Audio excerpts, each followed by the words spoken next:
Assalamualaikum students, how are you? Here is Usama Tahir and you're watching Usama Tahir.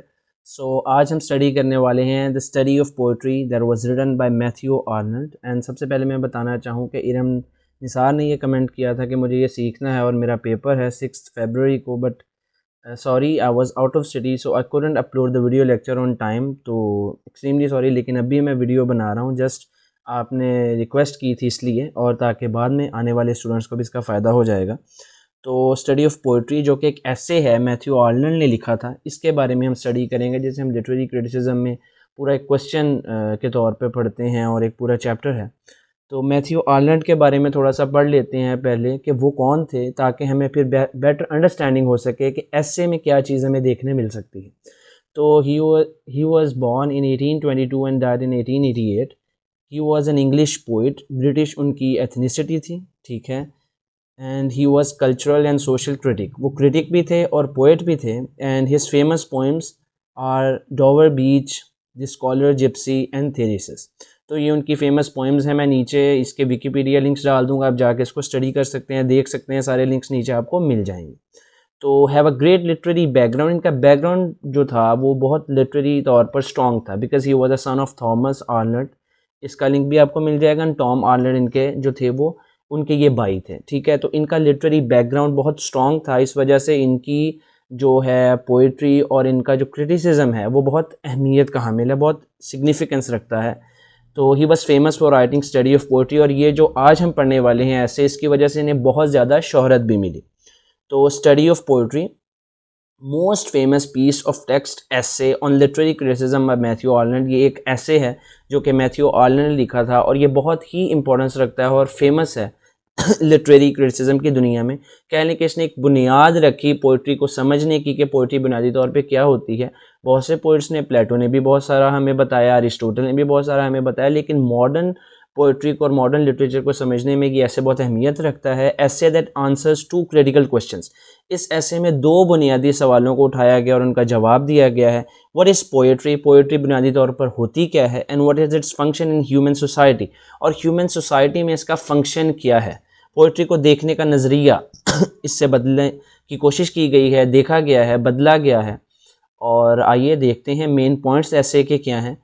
First of all, opposite to the Platonic point of view. अब Plato कहते हैं कि poetry जो है वो destruction है या अगेंस्ट बहुत कुछ कहते हैं, ये उसके ऑपोजिट चलते हैं आर्नल्ड, और बिलीव करते हैं that poetry to be the sacred human asset that is the source of true knowledge and of progression of human beings. तो ये पोइट्री को बहुत ज़्यादा इंपॉर्टेंस देते हैं, इसे इंसानी असासा, एक एसेट तस्वर करते हैं, कहते हैं, इमेजिन करते हैं, और कहते हैं कि यही जो है इल्म का, नॉलेज का ख़जाना है और इंसान को तरक्की देगा, इंसान को बुलंदी पर पहुँचाएगा। Arnold believes that in future we will realize the true significance of poetry and will start prioritizing poetry over philosophy or science. We will going to give it more importance in future. उसका future एक जो है ये एक पेशन गोई दे रहे हैं, ये उसको फोर्सी कर रहे हैं कि पोइट्री को बहुत ज़्यादा इंपॉर्टेंस दी जाने लगेगी, और central thought idea of the poem is more important than anything else. फिर ये हमें ये भी बताते हैं इस ऐसे में कि जो सेंट्रल आइडिया कंटेंट होता है वो ज़्यादा इंपॉर्टेंट होता है with respect against the structure, tone, rhythm और राइम। इन सब चीज़ों के अलावा जो आइडिया है वो मेजर इंपॉर्टेंस रखता है। अगर एक पोएम में आइडिया कोई है नहीं और वो आपको कोई डिलाइट नहीं दे रही, वो आपको कुछ एजुकेट नहीं कर रही, और उसकी राइम, रिदम, स्ट्रक्चर बहुत अच्छा है, तो वो कोई अच्छी पोइट्री कंसीडर नहीं होगी अकॉर्डिंग टू दिस ऐसे और अकॉर्डिंग टू मैथ्यू आर्नल्ड। तो मेजर सब टॉपिक्स ऑफ द ऐसे, अब ऐसे को हम छोटे छोटे जो हैं इसके पॉइंट्स उनमें डिवाइड कर देंगे और उससे स्टडी करने की कोशिश करेंगे कि इस पूरे, क्योंकि ऐसे तो काफ़ी लॉन्ग है और आपको समझने में काफ़ी प्रॉब्लम आएगा, लेकिन हम इस तरह इसको स्टडी कर सकते हैं। Ways to analyse poetry, start में हम उन तमाम तरीक़ों को मैथ्यू आर्नल्ड बताते हैं जिनसे पोइट्री को एनालाइज किया जा सकता है, स्टडी किया जा सकता है। वो क्या मेथड्स हैं, वेज हैं।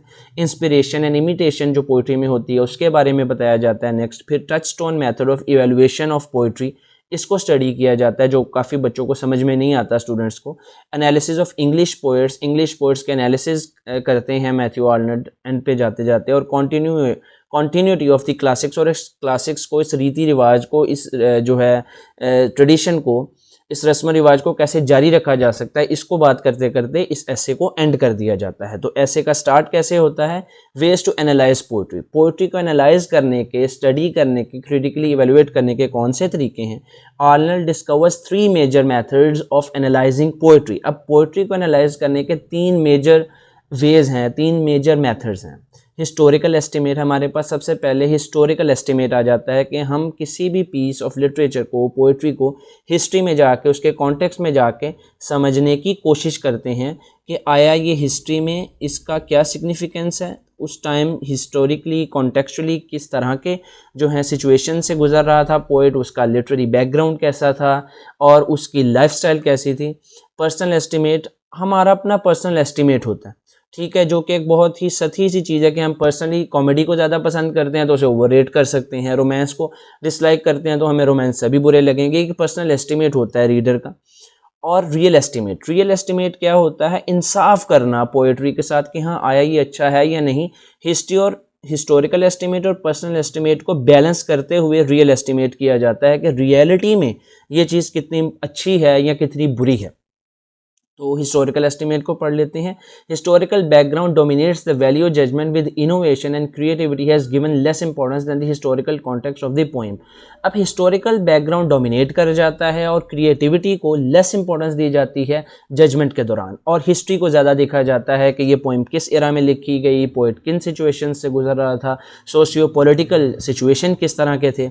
इट इज़ फेलिशियस एस्टिमेट, ये एक गलत सा एस्टिमेट होता है that deals with the poet of the past when we are affected by a poet's historical background. अब हम उसके बैकग्राउंड को, उससे इफेक्ट होते चले जा रहे हैं, सॉरी ये लाइन गलत लग गई, ठीक है, हिस्टोरिकल बैकग्राउंड से we may easily consider his poetry of more importance than in reality is. हो सकता है कि हम उस हिस्टोरिकल कॉन्टेक्स्ट को इतना ज़्यादा अपने सर पे सवार कर लें कि हम उस पोइट्री को ज़रूरत से ज़्यादा अहमियत देने लग जाएं, या वो मस्ट ओवररेटेड और अंडररेट करने लग जाएं, ठीक है। सो या कुछ एरा है हमें इंस्पायर नहीं करता तो हम उससे रिलेटेड या उस दौर में लिखी जाने वाली सभी जो है पोइट्री को बुरा कहने लग जाएं। So this type of fallacy is caused in judgement by historic estimate. तो ये गलती होती है इस हिस्टोरिक एस्टिमेट की वजह से।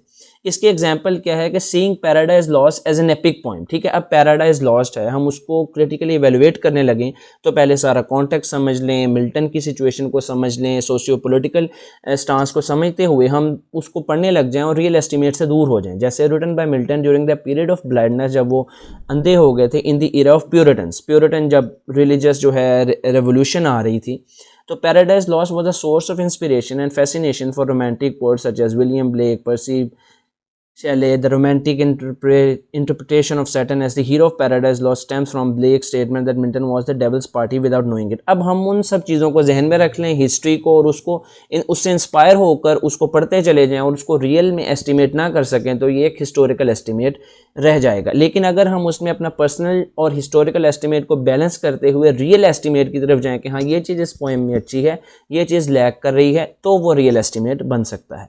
अब पर्सनल एस्टिमेट किस तरह से होता है, this is rife with personal and cognitive biases of the individual reader and dependent on their preferences and taste. अब ये सारे टेस्ट की बात है, मुझे रेड कलर पसंद है, there is no logic behind it, मैंने इस प्रेजेंटेशन में रेड कलर यूज़ किया है, मैं कहूँ यही कलर अच्छा होता है, this is personal estimate. It answers the following questions, what the reader like, what the reader does not like, what are the thought patterns of the reader, अब reader की अपनी सोच किस तरह की है, what is the cultural living context of the reader, अब reader की अपनी ज़िंदगी में क्या सब चीज़ें चल रही हैं, वो उसके अकॉर्डिंग उसको अगर करने लग जाए।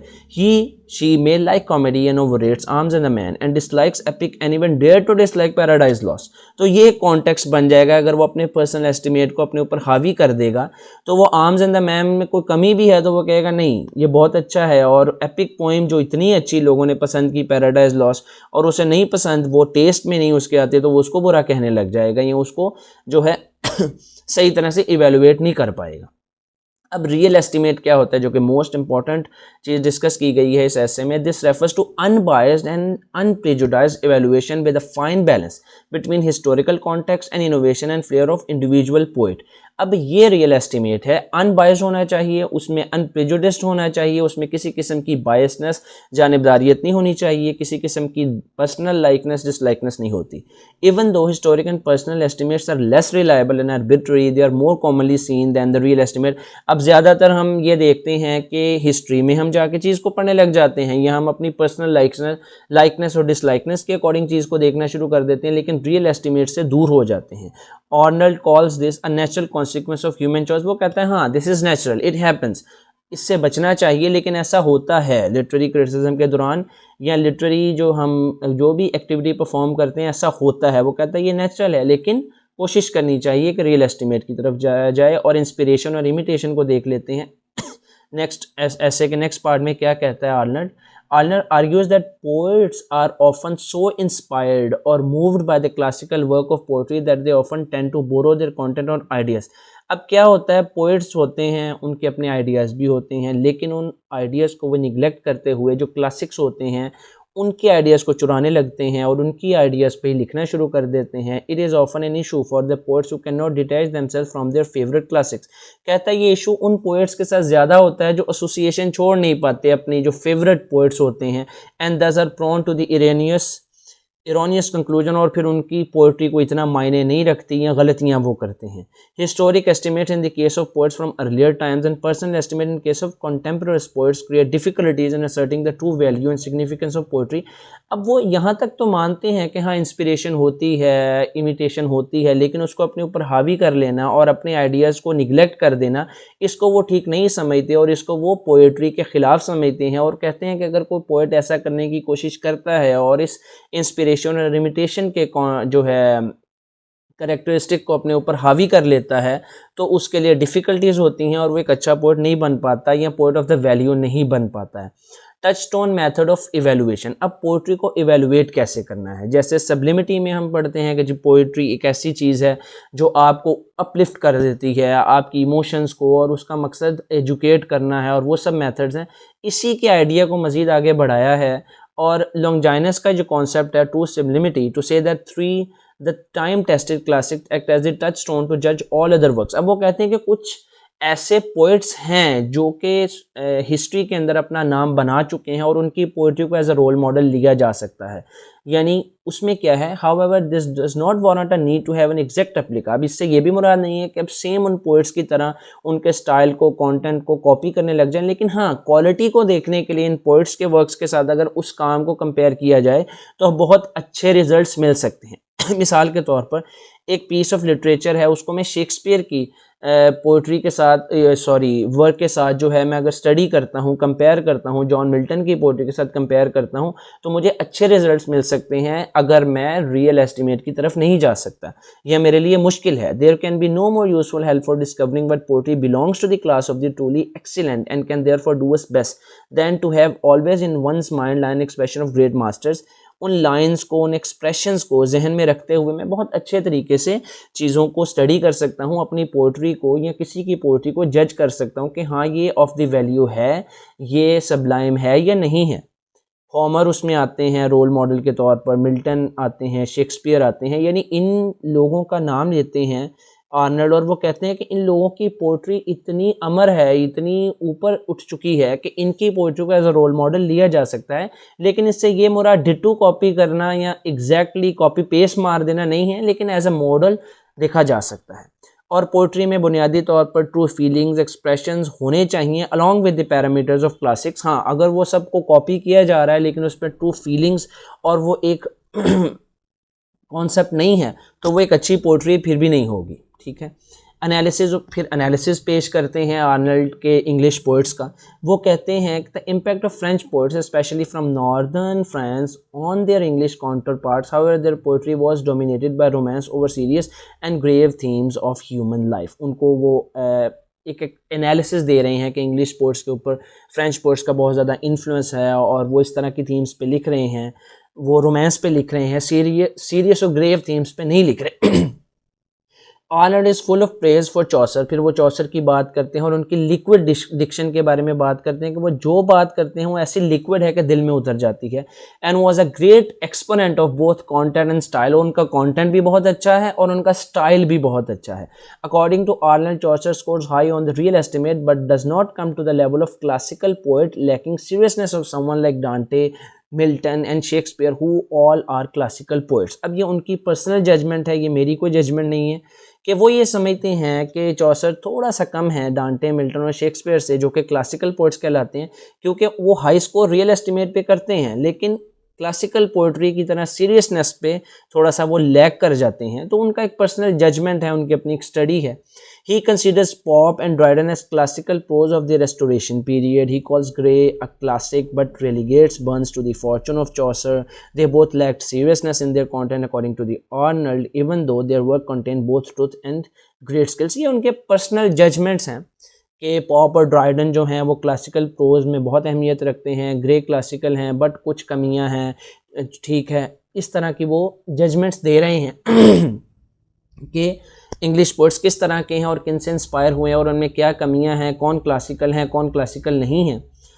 तो ये बुनियादी तौर पर एक जजमेंट है, उनके एनालिसिस हैं, उन्होंने स्टडी किया है और पीछे हमने ये देखा है कि मेथड किस तरह से यूज़ किया जाता है। और नेक्स्ट हम देखते हैं कि कॉन्टीन्यूटी ऑफ द क्लासिक्स। अब उन क्लासिक्स को, उन क्लासिकल पोइट्स को किस तरह से उस एसेट को बरकरार रखा जाए, उस विरसे को, उस जो है काम को कैसे रखा जा सकता है। According to Arnold, human nature remains consistent through various epochs and times since the classic deal with the topics and issues highlighting and commenting on human suffering, emotion and nature। अब वो कहते हैं कि जो क्लासिक पोएट होता है उसका बुनियादी काम क्या होता है कि वो ह्यूमन सफरिंग पे लिखता है, इमोशंस पे लिखता है, नेचर पे लिखता है। ये तीन चीज़ें ह्यूमन रेस में कोई भी इरा आया है, कोई भी टाइम आया है, ये चेंज ही नहीं होती। ह्यूमन नेचर चेंज ही नहीं होती, उसमें सफरिंग भी होती है, उसमें इमोशन भी होती है, उसमें नेचुरल टच भी होता है। और इन्हीं को डिस्कस करते हुए आप कंटिन्यू रख सकते हो अजीम पोइट्स के काम को, ठीक है। If they stimulate such emotions, अब न्यू आने वाले पोइट्स जो हैं वो अगर स्टिमुलेट कर पा रहे हैं इन इमोशंस को, इन थॉट पैटर्न्स को रीडर के अंदर, जो कि that will still remain in their hearts and minds, तो वो फिर एक अच्छे पोइट्स हैं और वो पोइट्री में अच्छा परफॉर्म कर सकते हैं। तो बुनियादी तौर पे एक सिंपल ऐसे है जिसके अंदर पोइट्री को स्टडी किया गया है कि पोइट्री किस तरह की होनी चाहिए, पोइट्री को किस तरह से स्टडी किया जा सकता है। एक लिटरेरी क्रिटिसिज्म रिलेटेड टेक्स्ट है और उसी के अंदर इन सब बातों को, इन 5 पॉइंट्स को मेजर डिस्कस किया गया है। ऑब्वियसली ये ऐसे तो काफ़ी लंबा होगा लेकिन यहाँ पर एक समरी इसकी बता दी गई है। आपको पेपर पॉइंट ऑफ व्यू से क्वेश्चन अटैम्प्ट करने में बिल्कुल इजी है। आप इसी को पढ़ लें, इसी के नोट्स बना लें और अगर किसी को नोट्स चाहिए हो तो वो मुझे कमेंट सेक्शन में बता दे, मैं उसको ये सेंड भी कर दूंगा ये स्लाइड्स, और उसके लिए ईजी हो जाएगा। So keep watching my videos. अल्लाह हाफिज़। Don't forget to subscribe this channel and like the video. Thank you. अल्लाह हाफिज़।